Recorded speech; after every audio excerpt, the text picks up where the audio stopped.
Hi செல்லக்குட்டீஸ், மணி 3 நான் வந்துட்டேன்.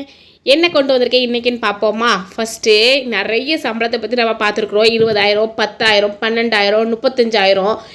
அதில் அப்படி கண்டினியூவாக வர்றதில்ல. 20,000 சம்பளத்தில் இது வந்து நேற்று ஒரு சிஸ்டர்ஸ்க்கு வந்து கேட்டிருந்தாங்க. சிஸ்டர், என்னோடய ஹஸ்பண்டோட சேலரி வந்து 20,000 ரூபா. ஸோ நான் அதில் வந்து எப்படி சேர்த்து வைக்கிறது? ஒரே ஒரு புள்ள மட்டும் இருக்குது, அதனால் அதுக்கு தக்கன எனக்கு வந்து சொல்லுங்கள் அப்படின்னு சொல்லிட்டு சொல்லியிருந்தாங்க. ஸோ அவங்களுக்காகத்தான் இன்றைக்கி கொண்டு வந்திருக்கேன். அதுக்கு முன்னாடி வழக்கம் போல் நீங்கள் என்ன பண்ணணும், என்னுடைய சேனலுக்கு சப்ஸ்கிரைபு, லைக்கு, ஹைப்பு.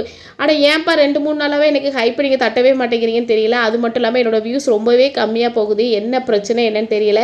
ஏதாவது தப்பு பண்ணியிருந்தேன்னா அது என்னன்னு சொல்லிட்டு சொல்லுங்கள், நான் கொஞ்சம் அதை திருத்திக்கிறேன். அப்புறம் இன்னொரு விஷயம் என்னென்னா, எனக்கு வந்து நம்ம தமிழ்நாட்டில் மட்டும் இல்லாமல் கேரளாவில் இருந்து கூட எனக்கு ஒரு ஃப்ரெண்டு வந்திருக்கிறாங்க புதுசாக. ரொம்பவே சந்தோஷமாக இருந்துச்சு. அவங்க பேர் பார்த்தீங்கன்னா நிலோஃபர். ஃபஸ்ட்டு வந்து சவுக்கத்தலி அப்படிங்கிற ஒரு இதில் வந்து எனக்கு ஐடியிலேருந்து பேச ஆரம்பித்தாங்க. பேச 2 பேருக்குமே ரொம்ப பிடிச்சி போச்சு. 2 பேருமே ஃப்ரெண்ட் ஆகிட்டோம். So Nilofar sister, hi. உங்கள் பேரை மென்ஷன் பண்ணிட்டேன், ஓகேவா? சரிங்களா? அவங்களுடைய லவ் அண்ட் சப்போர்ட்டுக்கு ரொம்ப ரொம்ப ரொம்ப ரொம்ப ரொம்ப தேங்க்ஸு. ரொம்ப சந்தோஷமாக இருக்குது. ஏன்னா எனக்கு கடல் கடந்துன்னு சொல்லக்கூடாது, மலையை தாண்டி எனக்கு வந்து ஒரு நட்பு வந்து கிடச்சிருக்குங்கும்போது ஒரு சந்தோஷம் தான். பக்கத்து வீட்டுக்காரங்க பேசினாலே சந்தோஷப்படுற காலத்தில் பக்கத்து ஸ்டேட்லேருந்து பேசும்போது சந்தோஷம் வராமலையா இருக்கும்? கண்டிப்பாக வரத்தான் செய்யும். ரொம்ப ரொம்ப தேங்க்ஸ் நிலோஃபர் சிஸ்டர். இப்போ வாங்க வீடியோக்குள்ளே போகலாமா? இப்போ 20,000 ரூபாய் அந்த அக்கா சம்பளம் வாங்குறாங்க இல்லையா? அந்த 20,000த்தில் ஃபஸ்ட்டு வாடகையை வந்து எடுத்து வச்சுருங்க. எங்கே சுற்றி வந்தாலும் இந்த வாடகை தொல்லை தாங்கவே முடியலை இல்லையா? எப்படி இருந்தாலும் நம்ம வந்து சாப்பிட்றோமோ சாப்பிடலையோ தேதி பிறந்துட்டா வாடகையை தூக்கி எடுத்து வச்சு ஆகணும். சொந்த வீட்டுக்காரங்களுக்கெல்லாம் பிரச்சனையே இல்லைப்பா, அவங்களுக்கு எப்படி இருந்தாலும் வாடகை தேவைப்படாது. ஆனால் இந்த வாடகை வீட்டில் இருக்கிறவங்க எது எங்கே போனாலும் சரி, எங்கேருந்து எப்படி வந்தாலும் சரி, நம்ம வாடகை எடுத்து வச்சே ஆகணும். ஸோ 4,800 ரூபாய் வாடகை போட்டிருக்கேன். கம்மியான ரேட்டில் தான் போட்டிருக்கேன். ஏன்னா நீங்கள், உங்கள் ஹஸ்பண்ட், உங்கள் பிள்ளை 3 பேருங்கும்போது சின்ன ஒரு பெட்ரூம் இருக்க வீடே போதும். அதனால் நான் அதை போட்டிருக்கேன், ஓகேவா? பால் 900 ரூபாய்க்கு எழுதியிருக்கேன்.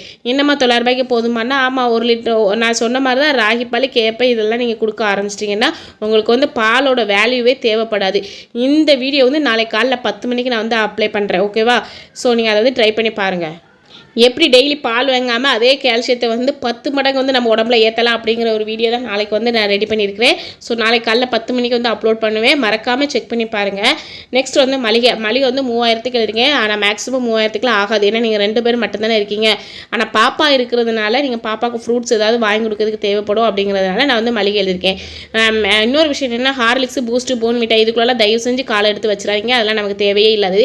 அதுக்கு பதிலாக நம்ம சத்தானது என்னென்ன கொடுக்கலாம் அப்படிங்கிறத மட்டும் யோசிங்க.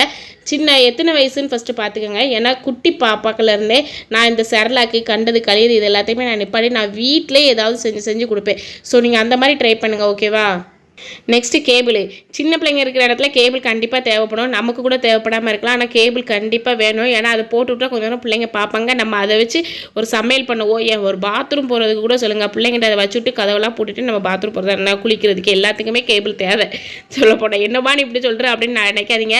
ஆமாங்க, இப்போ எனக்கெல்லாம் பார்க்குறதுக்கு வந்து ஆள் கிடையாது.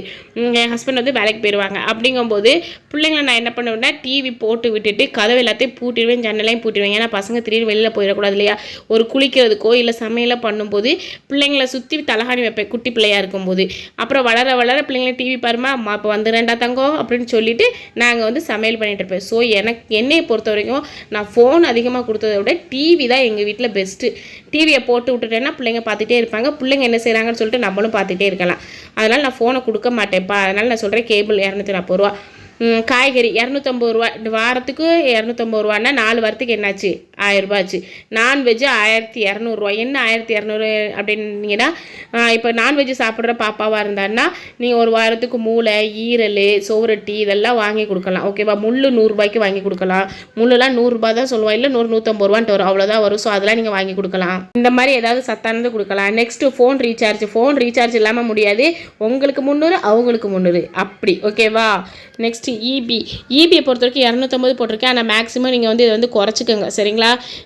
இப்போ எண்ணெயை பொறுத்த வரைக்கும் எங்களுக்கே நாங்கள் வந்து 500 ரூபாய்க்குள்ளே கொண்டு வர மாதிரி தான் நான் பார்ப்பேன். ஸோ நீங்கள் 2 பேர் இருக்கிறதுனால உங்களுக்கு வந்து எவ்வளோக்கு எவ்வளோ கம்மி பண்ண முடியுமோ அவ்வளோக்கு கம்மி பண்ணிக்கோங்க. கேஸ் 2 மாதத்துக்கு 450 ரூபா. கேஸ் வரத்தான் செய்யும் 2 மாதத்துக்கு. ஏன்னா பாப்பாவுக்கு வெந்நீர் சூடு பண்ணுவோம், அப்புறம் பால் சூடு பண்ணுவோம், இல்லை சமையல் ஏதோ ஒன்று செஞ்சு கொடுத்துக்கிட்டே இருப்போம் இல்லையா, ஸ்நாக்ஸ் ஏதாவது. ஸோ அதனால் கேஸு. அடுத்து மெயின் எமர்ஜென்சி. இந்த எமர்ஜென்சி யாருக்கு தெரியுமா? ஒருவேளை இப்போ பேபி இருக்கிறதுனால நமக்கு வந்து திடீர்னு ஒரு அவசர செலவு ஹாஸ்பிட்டல் போவோம், சளி பிடிக்கும், காய்ச்சல் வரும், வயிற்று வலி வரும். ஆனால் இது எல்லாத்துக்குமே நான் இன்னொரு சொல்யூஷன் சொல்லுவேன். என்னென்னா என்ன செஞ்சாலும் சரி ஃபஸ்ட்டு கை மருந்தில் வந்து பிள்ளைக்கு வந்து சரி பண்ண பாருங்கள். நான் வந்து நான் தன்னால் போட்டு வளர்த்ததுனால எனக்கு பக்கத்து வீட்டு அக்கா சொல்லிக் கொடுக்குற எல்லா கை மருந்தும் ஃபஸ்ட்டு ட்ரை பண்ணி, இப்போ காய்ச்சல் வந்துச்சுன்னா மட்டும்தான் ஹாஸ்பிட்டலுக்கு, வயிறு வலிக்க அவங்க உடனே எனக்கு உர மருந்து உரைச்சி தருவாங்க, கொஞ்சம் வளர வளர வேப்பிலை கொடுத்து தருவாங்க. அப்படி ஒவ்வொன்றா அவங்க சொல்லுவாங்க. இல்லைன்னா பெருங்காயம் கொடுக்க சொல்லுவாங்க, ஓமம் வச்சு கொடுக்க சொல்லுவாங்க. இப்படி ஒவ்வொன்றுக்கா எனக்கு சொல்லும்போது எனக்கு அது வந்து பழகி போச்சு. இப்போ 10 பிள்ளையை பெற்றாலும் எனக்கு அதுங்களை வளர்க்கக்கூடிய அளவுக்கு எனக்கு இப்போ திறமை வந்துருச்சு. உங்களுக்கு புரிஞ்சிருக்கும்னு நினைக்கிறேன். ஏன்னா நம்ம ஒரு பிள்ளை பெற்றுக்கிறதுக்கும் அந்த பிள்ளையை நம்ம தனியாக உட்காந்து கவனிக்கிறதுக்கும் நிறைய வித்தியாசம் இருக்குது. ஸோ அந்த மாதிரி தான் இருந்தாலும் ஒரு 500 ரூபாய் எடுத்து வச்சுக்கோங்க. ஏன்னா எமர்ஜென்சிக்காக. ஓகேவா? இதில் நீங்கள் வேறு எதுக்காவது கூட யூஸ் பண்ணிக்கலாம். ஒரு காது குத்து, கல்யாண வீடு, இல்லை சடங்கு வீடு, இல்லை வேறு எங்கேயாவது நீங்கள் வெளியில் போகிறீங்க, ஒரு பீச்சுக்கோ பார்க்குக்கோ எதுக்கோ போகிறீங்கன்னா இந்த 500 ரூபாயை சேர்த்து வச்சுக்கோங்க. ஓகேவா? நெக்ஸ்ட்டு பெட்ரோலுக்கு வாரத்துக்கு 400 ரூபாய்க்கு மட்டும் போடுங்க. மேக்ஸிமம் முடிஞ்ச வரைக்கும் ஹஸ்பண்டை வந்து நீங்கள் நடந்து போகவே சொல்லுங்கள் எங்கே இருந்தாலும். இல்லைனா ஒரு சின்ன சைக்கிள் வாங்கி கொடுங்க. ஏன்னா இப்போ உள்ள காலத்தில் சைக்கிள் ஓட்டுறதுனால உடம்புக்கும் நல்லது, அதே நேரத்தில் நம்ம பெட்ரோலுக்கும் நல்லது. பெட்ரோலை நம்ம சும்மா அவங்க கையில் போய் காசு கொடுக்கக்கூடாது இல்லையா? அவன் நமக்கு காசு சும்மாவாக வரப்போது, நம்மளும் சம்பளம் கஷ்டப்பட்டு தான் நம்ம சம்பாதிக்கிறோம். ஸோ அதனால் நீங்கள் பெட்ரோல் வந்து மேக்ஸிமம் கொஞ்சம் குறைச்சிக்கோங்க. ரேஷனில் ஒரு 150 ரூபாய்க்கு ஜாமம், அரிசி, பருப்பு, சீனி, ஆயில், கோதுமை, ரவை, உப்பு, கடுகு எல்லாமே அதில் வாங்கிடுவோம் அந்த 150 ரூபாயில். அடுத்து சின்ன தேவைகள், இப்போ இது எல்லாத்தையுமே கூட்டி பார்த்தோம்னா 14,390. 10 ரூபாய்க்கு உள்ளே போடுங்க, 14,400. இப்போ தான் நம்ம என்ட்ரி உள்ளே வர்றோம். இத்தனை செலவு பண்ணி இத்தனை யோசித்து நம்ம இவ்வளோ உட்காந்து பட்ஜெட் போடுறோம் இல்லையா? அப்போ நமக்கும் கொஞ்சமாச்சு ஏதாவது சம்பளம் வேணும்ல. அந்த சம்பளம் தான் இந்த 600 ரூபா. இது வரைக்கும் யாருமே இப்படி சொல்லியிருக்க மாட்டாங்க. நான் தான் ஃபஸ்ட் டைம் யூடியூப் வரலாற்றிலே நமக்காக சம்பளம் எடுக்கிறவன் நான் மட்டும்தான். அந்த பெருமை எனக்கு மட்டும்தான் சேரும். ஏன் சொல்கிறேன் அப்படின்னு பார்த்தீங்கன்னா, நமக்கும் சின்ன சின்ன தேவைகள்லாம் இருக்கும்லப்பா. நமக்கு என்ன வாய் என்ன சும்மாவாக இருக்கும்.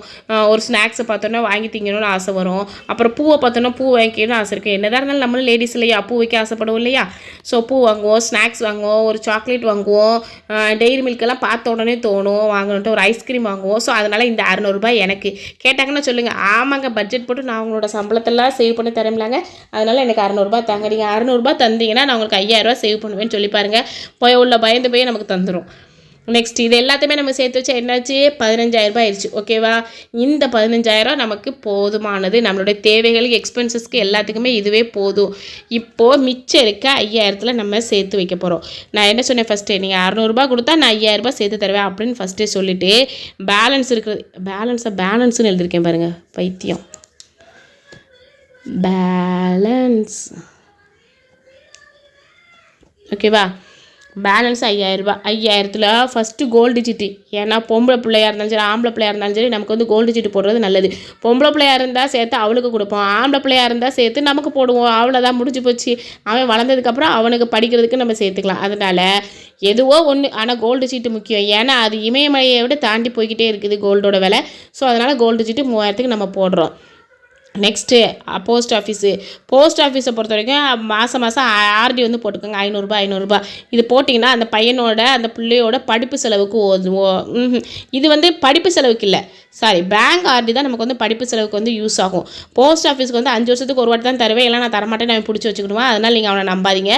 500 ரூபா போட்டு 5 வருஷத்துக்கு ஒரு வாட்டி மட்டும் அவனை நம்புங்க. சரிங்களா? பேங்க் ஆர்டி இவனை விட நம்புங்க. ஏன்னா வருஷத்துக்கு ஒரு வாட்டி நம்ம பையன் நம்ம கையிலே தந்துடும். அதனால் பேங்க் ஆர்டிக்கு ஒரு 500 ரூபாய். ஓகேவா? லாஸ்ட்டாக என்னது இருக்குது? பொன்மகள் சேமிப்பு திட்டம். ஓகேவா? இந்த பொன்மகள் சேமிப்பு திட்டத்தை பற்றி நான் நிறையா சொல்லியிருக்கேன். இங்கே நான் சொல்லித்தரேன். ஃபஸ்ட்டு இப்போ கோல்டு சீட்டு பார்த்துருலாமா?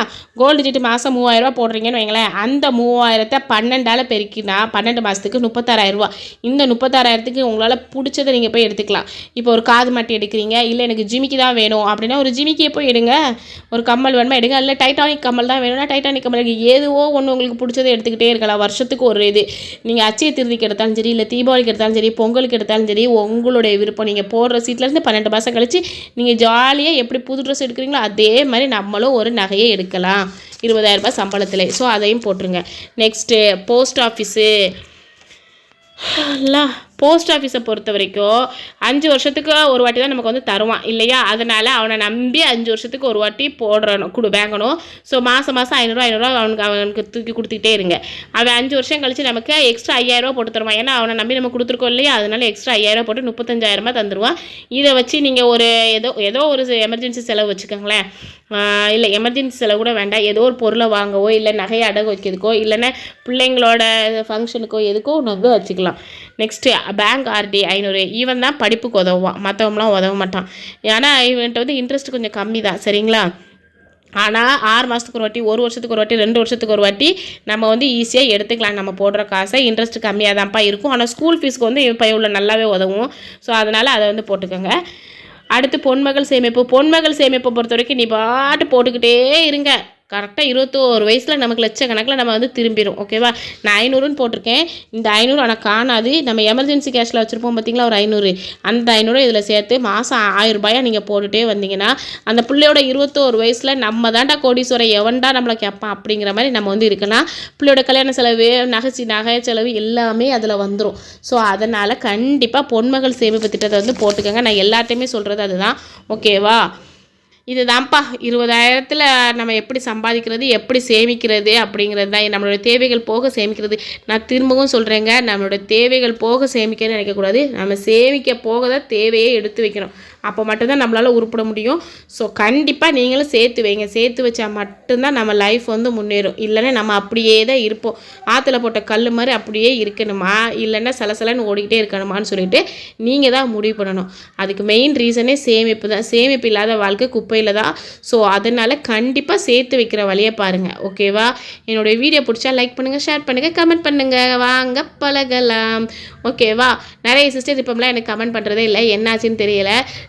ஜெனிஃபர் சிஸ்டர் நேற்று சொல்லியிருந்தீங்க, நான் நைட் டியூட்டி சிஸ்டர், அதனால தான் நான் பேச முடியலன்னு சொல்லிட்டு. சரி, இன்னிலேருந்து நீங்கள் ஃப்ரீ தானே, ஸோ அதனால் கண்டிப்பாக கமெண்ட்டில் பேசுவோம். சரிங்களா, சரி கமெண்ட்டில் வாங்க. இப்போ வீடியோ பிடிச்சா லைக் பண்ணுங்கப்பா. ஓகே, பாய்மா.